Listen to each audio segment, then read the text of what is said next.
you're not really scared. You're not. You're not really in a lot of fear. You are right now dealing with a part of your mind that was instilled inside of you over 7 million years ago. And this mechanism is built to keep you safe.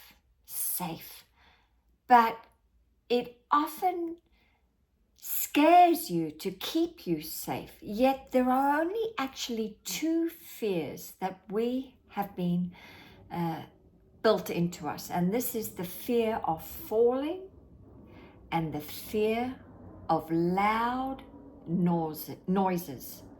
All other fears are instilled in us based on other people's opinions, other people's beliefs that have been put inside of us both genetically and environmentally at a very early age when our subconscious mind was wide open and we did not have a conscious mind to reason out the situation.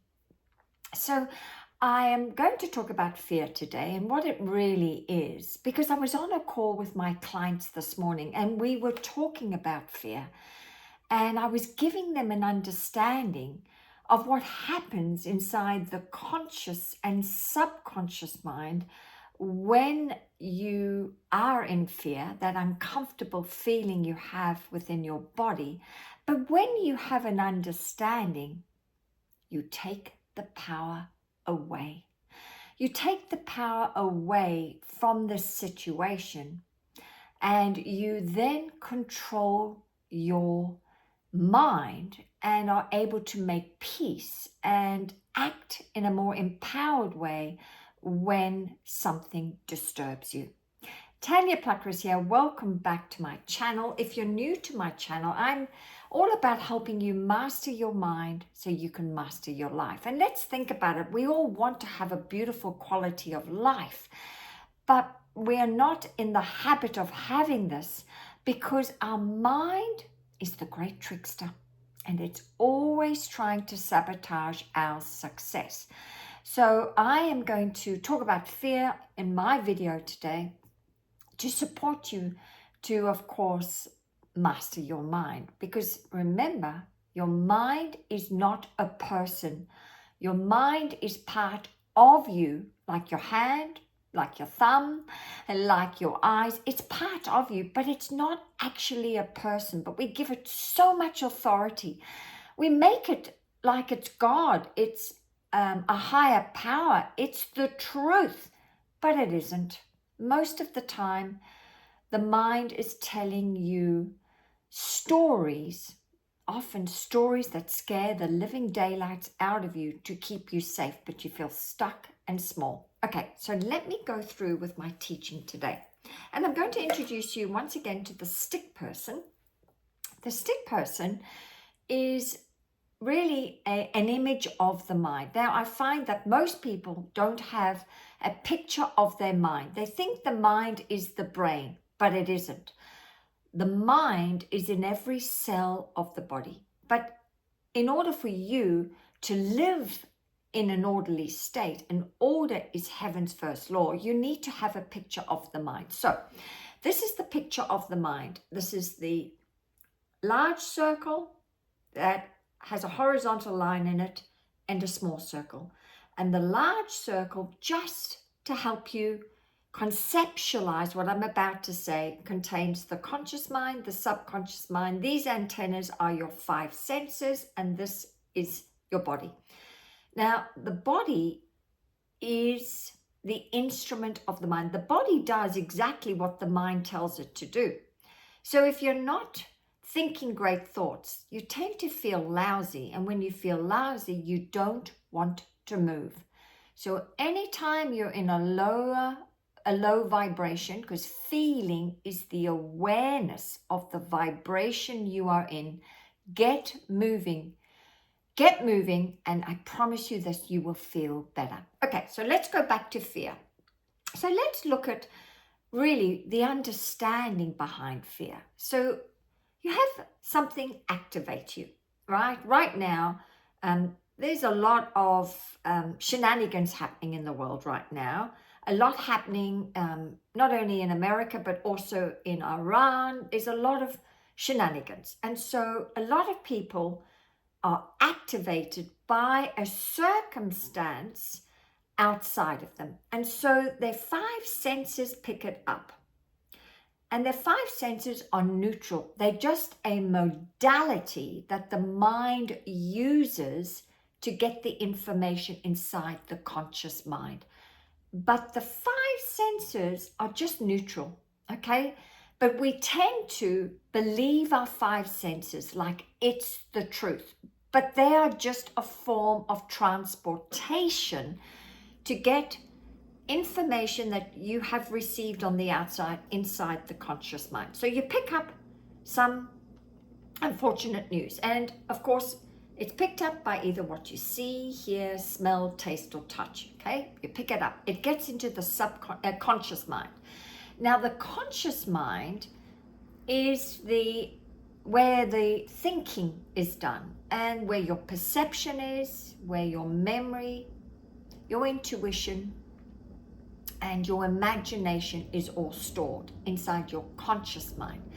So this information sits in the conscious mind, and your belief system or paradigm is in the subconscious mind. So your perception is activated by this information getting inside the conscious mind. And your perception goes to work to try and figure out this particular information that's just what you've just heard or seen.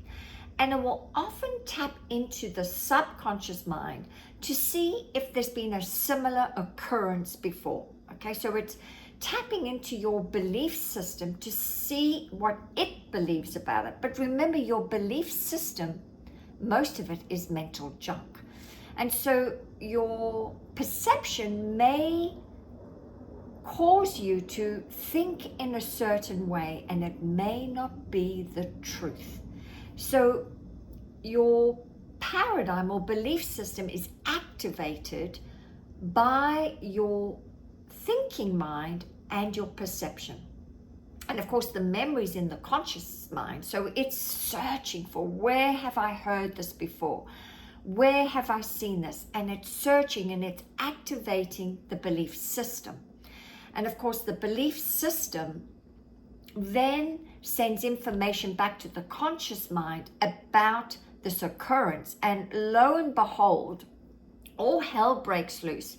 And you go into a state of fear because it reminds you of something in the past, often in the past, of something that's happened of a similar nature. And then you suddenly feel lousy, because what has happened is you've allowed the great trickster to start to tell stories about what you've just heard or seen based on the past, and all hell breaks loose. And suddenly you feel really scared. But fear really is ignorance. Fear really is fear, doubt, and worry about something that may or may not come true. But we're not perceiving the situation over here in the right way.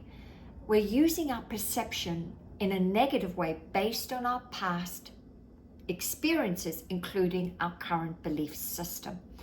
And so all hell breaks loose. And of course, you don't even have information that I'm just sharing with you about what happens, the workings of the conscious and subconscious mind and five senses. When you are activated, you just feel fearful, and then you start to contract. You tend to shrink, or you'll go to battle. You'll want to fight and wrestle it to the ground. Yet, if you have this understanding of what happens when you're activated through the five senses, what happens in the conscious mind, the subconscious mind, and the body, oh my goodness, this puts you in such an incredibly powerful place to realize that the great trickster is playing tricks on you. And you do not need to give your power away to the monkey mind. You don't actually need to believe half the stories that the conscious mind is now telling, like a runaway train, telling you about the worst case scenarios that are going to happen because of this circumstance. You, and only you, my darlings, can actually control your mind. And in fact, you have to get into the habit of recognizing when the great trickster is up to its tricks, trying to scare the living daylights out of you. And the quickest way to do that is to draw the stick figure, draw it, and then start to do exactly what I've just demonstrated with my hand movements and the actual stick person to make peace with the situation. And then you're able to close that loop and not give it any more thought. Because if we don't make peace with what's scaring us, then we don't close the loop. And then you are in a state of fear all the time. And this feeling of fear, nervousness, uncomfortability, you feel unsettled. This is your attraction point. This is why you're not manifesting, because you've got this percolating like a pot of coffee on the stove because you haven't made peace with fear. So if this is resonating with you and it's making sense, then please leave your comments below. I'd love to hear from you. If you have anything that you are scared of right now, leave it in the comments and I'll be happy to provide some feedback to support you. Thank you for your company today. I love being on here with you and helping you. And if you're new, please consider subscribing, because I try and do these videos at least 4 times a week. Some are longer, some are shorter, but it really doesn't matter. I'm all about helping you master your mind so you can master your life and, of course, master your manifestations. All right, I'll be back. Bye for now.